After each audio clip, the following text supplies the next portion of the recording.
Hello students, देखिएगा अभी जो हमने एक वीडियो देखा है जिसके अंदर मैंने बताया है आपको कि हम सूत्रधारी कंपनी की पुस्तकों में सहायक कंपनियों के संबंध में किस प्रकार से लेखा करेंगे। स्टूडेंट, इसके संबंध में हम एक प्रश्न जो है वो ले रहे हैं। प्रश्न इस प्रकार से है। 1 सितंबर 2018 को एच लिमिटेड ने एस लिमिटेड के 10 रुपये वाले पूर्ण प्रदत्त 1 लाख इक्विटी अंश 12 रुपये प्रति अंश की दर से क्रय किए। 31 मार्च 2019 को समाप्त हुए वर्ष के लिए एस लिमिटेड ने 20% लाभांश नकद दिया और प्रति 5 इक्विटी अंशों पर 1 इक्विटी अंश बोनस के रूप में घोषित किया। 1 अप्रैल 2018 को एस लिमिटेड के लाभानी खाते का विवरण का धनात्मक शेष 90,000 रुपये था और 31 मार्च 2019 के वर्ष का शुद्ध लाभ 1,80,000 रुपये था। एस लिमिटेड की निर्गमित अंश पूंजी 10 रुपये वाले पूर्ण प्रदत्त 1,25,000 इक्विटी अंशों में है। एच लिमिटेड की पुस्तकों में एस लिमिटेड के अंशों का देय लाभांश व बोनस के संबंध में जनरल प्रविष्टियाँ देनी है। यह मानिए कि जहाँ तक संभव है लाभांश सर्वप्रथम वर्ष के लाभों में से दिया जाएगा और इसके पश्चात गत वर्ष के अतिरिक्त लाभों में से पूर्ति की जाएगी। स्टूडेंट्स, इसके अंदर देखिएगा जो सूत्रधारी कंपनी है उस सूत्रधारी कंपनी के द्वारा सहायक कंपनी के अंशों को 1 सितंबर 2018 को क्रय किया गया है। यहाँ पे जो अंश क्रय किए जा रहे हैं उनकी संख्या है 1 लाख, जबकि जो सहायक कंपनी है जिसके अंशों की संख्या है 1,25,000, अर्थात 1,25,000 अंशों में से इसने जो है कितने खरीद लिए हैं? 1 लाख अंश खरीदे। दो कंपनियां यहाँ पे एच लिमिटेड और एस लिमिटेड। एच लिमिटेड यहाँ पे अंशों को क्रय कर रही है तो वह कंपनी क्या कहलाएगी? Holding company. एस लिमिटेड के अंशों को क्रय किया जा रहा है तो वह कंपनी क्या कहलाएगी? यहाँ पे सब्सिडरी कंपनी कहलाएगी। अब यहाँ पर क्या किया जा रहा है कि कंपनी ने जो है हमें क्या कह रहा है इसके अंदर कि 31 मार्च 2019 को समाप्त होने वाले वर्ष के लिए जो सहायक कंपनी है एस लिमिटेड ने 20% लाभांश दिया, नकद में दिया। एक तो लाभांश दे रही है और दूसरा क्या कर रही है? प्रति 5 इक्विटी अंशों पर 1 इक्विटी अंश बोनस के रूप में जो है वो दिया जाएगा। स्टूडेंट्स, हमें ये ध्यान में रखना है। ऊपर देखिए दे रखा है मैंने कि यदि बोनस अंश दिए जा रहे हैं तो यदि सूत्रधारी कंपनी को सहायक कंपनी के बोनस अंशों की प्राप्ति होती है तो इसके लिए कोई प्रविष्टि नहीं की जाएगी, केवल विनियोग खाते में ही अंशों की संख्या में वृद्धि कर दी जाएगी और जिसके परिणाम स्वरूप प्रति अंश की लागत कम हो जाएगी। यदि जो है सहायक कंपनी के द्वारा बोनस अंश दिए जा रहे हैं तो बोनस अंशों की दशा में हमें हमेशा ये ध्यान में रखना है कि जब भी बोनस अंश दिए जाएंगे तो हमें क्या करना है? कोई जनरल प्रविष्टि नहीं करनी है। केवल जो इन्वेस्टमेंट अकाउंट प्रिपेयर करेंगे उस इन्वेस्टमेंट अकाउंट के अंदर नंबर ऑफ़ शेयर्स का जो हमारा कॉलम बनेगा उस नंबर ऑफ़ शेयर्स के कॉलम के अंदर हमें क्या करना? अंशों की संख्या के अंदर वृद्धि कर देनी है। तो यहाँ पर कंपनी क्या कर रही है? 5 इक्विटी अंशों के बदले में 1 इक्विटी बोनस शेयर दे रही है। तो इस कंपनी के पास में कितने अंश है? 1 लाख अंश है। 1 लाख को हम क्या करेंगे? 1/5 कर लेंगे तो 20,000 बोनस शेयर्स इनको मिलेंगे जो केवल हमें इन्वेस्टमेंट अकाउंट के अंदर ही दिखाने। अब हमें यहाँ पे क्या करना? लाभांश के संबंध में लाभांश के संबंध में लेखा करने के लिए हमें क्या करनी है? जनरल प्रविष्टियाँ बनानी। लेकिन जनरल प्रविष्टि को बनाने से पहले हम देखेंगे नीचे एक हमें ये नोट दे रखा है, वर्किंग नोट। पहले स्टूडेंट्स इस वर्किंग नोट को समझिएगा। यहाँ पे कंपनी के द्वारा क्या किया जा रहा है? 20% लाभांश घोषित किया जा रहा है। कंपनी जो कौन? सहायक कंपनी एस लिमिटेड की कुल निर्गमित पूंजी कितनी है? 1,25,000 अंश, जो कि 10 रुपये वाले मूल्य के अंश है। तो कैपिटल कितनी हो गई? 12,50,000 की ये कैपिटल हो गई है। जिस 12,50,000 की कैपिटल में से इनके पास कितने? 10 लाख जो है वो एच लिमिटेड के पास में। पहले तो हम देखेंगे कि एस लिमिटेड के द्वारा कुल कितना डिविडेंड दिया जा रहा है। तो 12,50,000 रुपये की कैपिटल पे 20% की दर से जो है डिविडेंड दिया जाएगा और उसका कितना अमाउंट होगा? 2,50,000 रुपये का कंपनी के द्वारा डिविडेंड जो है यहाँ पर दिया जा रहा है। अब ये डिविडेंड कंपनी कहाँ से लेगी, जिसके लिए हमें कहा गया कि सबसे पहले तो कंपनी अपनी क्या करेगी, 2,50,000 में से सबसे पहले कहाँ से देगी, करंट ईयर के प्रॉफिट में से। करंट ईयर का प्रॉफिट जो है हमें यहाँ पर इन्होंने बता रखा है कि 31 मार्च 2019 का लाभ जो है हमारा 1,80,000। तो 2,50,000 में से 1,80,000 रुपये तो कंपनी कहाँ से लेगी, करंट ईयर में से। और शेष बचा, कितना बचेगा शेष, 70,000। 70,000 रुपये जो है वो कंपनी कहाँ से लेगी, कंपनी जो है वो गत वर्ष के लाभों में से लेगी। तो टोटल कंपनी 2.5 लाख का जो है वो डिविडेंड घोषित करेगी, जिसमें से 1,80,000 तो कंपनी कहाँ से ले लेगी, करंट ईयर प्रॉफिट में से, और 70,000 कहाँ से लेगी कंपनी जो है वो गत वर्ष की, जो 90,000 का ओपनिंग बैलेंस दे रखा है हमें, उस 90,000 में से कितना ले लेगी कंपनी, 70,000 रुपये ले लेगी। इस प्रकार से टोटल कंपनी के द्वारा डिविडेंड दिया जाएगा, 2,50,000 का डिविडेंड दिया जाएगा।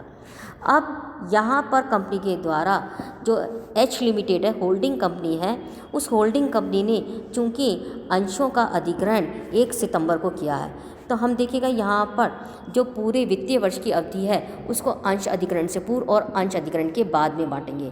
तो कैसे बांटेंगे हम अप्रैल, मई, जून, जुलाई और अगस्त, 5 महीने आए हमारे, 5 महीने अंश अधिग्रहण से पूर्व के हो जाएंगे, और सितंबर, अक्टूबर, नवंबर, दिसंबर, जनवरी, फरवरी और मार्च, 7 महीने जो है हमारे वो अंशग्रहण के बाद के हो जाएंगे। तो हमारे को वित्तीय वर्ष के 12 माह की अवधि को 2 भागों में विभाजित किया है। अंश अधिग्रहण से पूर्व 1 सितंबर से पूर्व, 1 अप्रैल से लेकर और 31 अगस्त तक की अवधि आ गई 5 महीने की, और 1 सितंबर से 31 मार्च तक की अवधि आ गई 7 महीने की। अब हम क्या करेंगे, जो हमारे 1,80,000 जो अंश अधिग्रहण के पूर्व के लाभ है, पहले हम इनको बांटेंगे हम 1,80,000 का कितना, 5/12 अंशगत अधिग्रहण से पूर्व में आ जाएगा 75,000, और 1,80,000 का 7/12 जो है 1,05,000 आ जाएगा अंश अधिग्रहण के बाद का। तो अंश जो चालू वर्ष के लाभ हैं हमारे 1,80,000, उसमें अंश अधिग्रहण से पूर्व के लाभ कितने आए, 75,000 रुपये हमारे अंश अधिग्रहण से पूर्व के आ गए हैं। अब हम टोटल अंश अधिग्रहण से पूर्व के लाभ निकालेंगे। 75,000 तो ये आ गए, और 70,000 रुपये हमारे जो हमने प्रारंभ के लाभों में से लिया था, टोटल 1,45,000 जो है अंश अधिग्रहण के पूर्व के लाभ है। हमें यहाँ पे अनुपात लेना अंश अधिग्रहण से पूर्व के लाभ का और अंश अधिग्रहण के बाद के लाभ का। अनुपात निकालने के लिए हम देखेंगे कि हमारे पास गत वर्ष के लाभों में से हमने लाभ कितने लिए, 70,000 रुपये, और इस साल के जो लाभ है उसमें अंश अधिग्रहण के पूर्व के लाभ कितने निकले हमारे, 75,000 रुपये। 75,000 प्लस 70,000 मिलकर हो गया 1,45,000, और 1,50,000 हमारे अंश अधिग्रहण के बाद के लाभ है। तो इस प्रकार से अंश क्रय के पूर्व तथा अंश क्रय के बाद के जो प्रयुक्त लाभ है उनका अनुपात कितना आ जाएगा हमारा, 29.1 जो है हमारा यहाँ पे 21 का जो है वो रेशो आ जाएगा। 29:21 जो है हमारा रेशो आ गया। 1,45,000 और 1,21,000 का हमने ये अनुपात ले लिया, जो कि हमारा इस प्रकार से आ गया। अब हम इनको क्या करेंगे, बांटेंगे। बांटने के लिए देखिएगा एस लिमिटेड को लाभांश कितना मिलेगा। हमें जो होल्डिंग कंपनी है उस होल्डिंग कंपनी को पहले तो हम देखेंगे कुल कितना लाभांश मिलेगा। कंपनी के द्वारा एस लिमिटेड के द्वारा 2.5 लाख का लाभांश घोषित किया जा रहा है।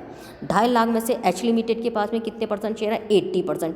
कितने, 80%। कैसे निकाला हमने, कुल पूंजी है उसकी 1,25,000 अंश, और उसमें से कंपनी के पास कितने अंश है, 1 लाख है।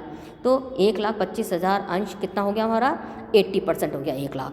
तो हमारे पास में 80% जो है हम इसका लाभांश निकालेंगे, तो 2.5 लाख में से इसको कितना मिल जाएगा, 80%, 2 लाख रुपये ये लाभांश के मिलेंगे। अब 2 लाख के जो मिल रहा है इसको हम बांटेंगे अंश अधिग्रहण से पूर्व के लाभ और अंश अधिग्रहण के बाद के लाभ। अंश अधिग्रहण के लाभ पूर्व के कितने होंगे, 2 लाख इंटू 29/50 जो अनुपात निकाला हम अपन ने 29 का, तो 29/50 के अनुपात में ये निकालेंगे तो अमाउंट आ जाएगा 1,16,000 रुपये। दूसरा 2 लाख इंटू 21/50 अंश अधिग्रहण के बाद का लाभ आ जाएगा हमारा। अंश का अधिग्रहण के बाद का लाभ जो है वो हमारा आ गया 84,000। तो इस तरह से हम अंश अधिग्रहण और अंश अधिग्रहण से पूर्व के और बाद के लाभों के अंदर इसके अंदर बांट देंगे। तो देखिए स्टूडेंट, सबसे पहले हमें क्या करना है, इसके अंदर वर्किंग नोट को तैयार करना है। वर्किंग नोट के अंदर हमें देखेंगे कि होल्डिंग कंपनी ने सहायक कंपनी की कुल अंशों की संख्या में से कितने अंश ले रखे हैं, 1,25,000 अंशों में से 1 लाख अंश ले रखे हैं, अर्थात 80% ले रखे हैं। हमें 80% लाभांश की गणना करने के लिए हम उनको अंश अधिग्रहण से पूर्व और अंश अधिग्रहण के बाद के लिए बांटेंगे। कंपनी के द्वारा जो है कंपनी है एस लिमिटेड, उसके द्वारा अपनी पूंजी पर 20% से लाभांश दिया जा रहा है। उसकी पूंजी है टोटल कितनी, 1,25,000 इंटू 10 रुपये के हिसाब से 12,50,000, जिसमें 20% से कंपनी डिविडेंड दे रही है, तो अमाउंट आ जाता है हमारा 12,50,000, जिसका 20% आ जाएगा 2,50,000 का डिविडेंड दिया जाएगा। और फिर उसको हमें क्या करना है, 2.5 लाख की जो राशि आ रही है उसको हम कहाँ से ले रहे हैं, 1,80,000 रुपये जो है हमारे अंश अधिग्रहण के चालू वर्ष के लाभों में से, और 70,000 रुपये अंश अधिग्रहण से पूर्व के। जो चालू वर्ष के लाभों में से लिया है उसमें क्योंकि वित्तीय वर्ष के मध्य में हमने लिया है तो हम उसको 2 भागों में बांट रहे हैं। अब देखिएगा इसके संबंध में की जाने वाली जनरल प्रविष्टियाँ। चूँकि अंश अधिग्रहण से पूर्व और बाद के लाभों में से लिया है, वित्तीय वर्ष के मध्य में हो रहा है, तो हम एंट्री क्या बना रहे हैं, bank account debit to investment of shares in S limited account and to dividend account. Bank account debit के अंदर आ जाएगा 2 लाख रुपये, टोटल डिविडेंड होल्डिंग कंपनी को 2 लाख रुपये मिल रहा है। इसमें अंश अधिग्रहण से पूर्व के लाभों में मिल रहा है इसका 1,16,000 रुपये, और अंश अधिग्रहण के बाद के लाभों में हिस्सा मिल रहा है इसको 84,000। तो हमारी एंट्री बन गई bank account debit investment in share of S limited account and to dividend account 1,16,000, 84,000, total 2 lakh.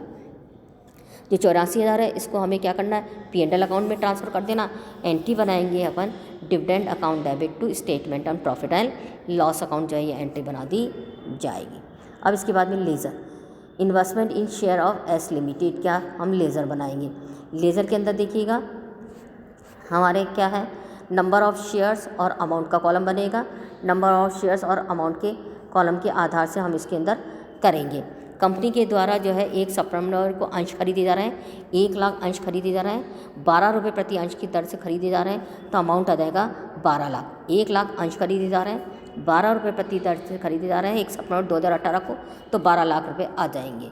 फिर हमने देखा है कि कंपनी के द्वारा जो है 5 अंशों पर 1 बोनस शेयर दिया जा रहा है। जैसा कि मैंने बताया था बोनस शेयर्स के लिए हम कोई एंट्री नहीं करेंगे, लेकिन हम जो है नंबर ऑफ़ शेयर्स में जितने बोनस शेयर्स मिल रहे हैं उसकी संख्या को बढ़ा देंगे, तो 2 बोनस शेयर्स हो जाएंगे 20,000। 1 लाख के ऊपर 1 लाख शेयर्स है इसके पास में, और कितना दे रहा है 1/5 से अंशों की संख्या कितनी आ जाएगी, 20,000 बोनस शेयर्स मिल जाएंगे। अब इनको डिविडेंड मिल रहा है, कितना मिल रहा है जो है वो अंश अधिग्रहण के पूर्व के लाभों में से, बाय बैंक अकाउंट 1,16,000 अंश अधिग्रहण के पूर्व के लाभों में से इसको लाभांश मिल रहा है। और अंत में जो है बैलेंस शीट दिया जाएगा। 1,20,000 टोटल नंबर ऑफ शेयर्स हो गए, और इनकी लागत मतलब अमाउंट कितना हो गया, 10,84,000। तो 10,84,000 जो है बैलेंस आ जाएगा। तो इस प्रकार से हमें क्या करना है, अंश अधिग्रहण से पूर्व और अंश अधिग्रहण के बाद के लाभों में लाभांश का विभाजन करना है। जो लाभांश अंश अधिग्रहण से पूर्व से आ रहे हैं उससे हमें क्या करना है, इन्वेस्टमेंट की कॉस्ट को, जैसे हमने देखा बाय बैंक करके इन्वेस्टमेंट की कॉस्ट को कम कर दिया, हम उस कॉस्ट को हम कम कर देंगे। Thank you students.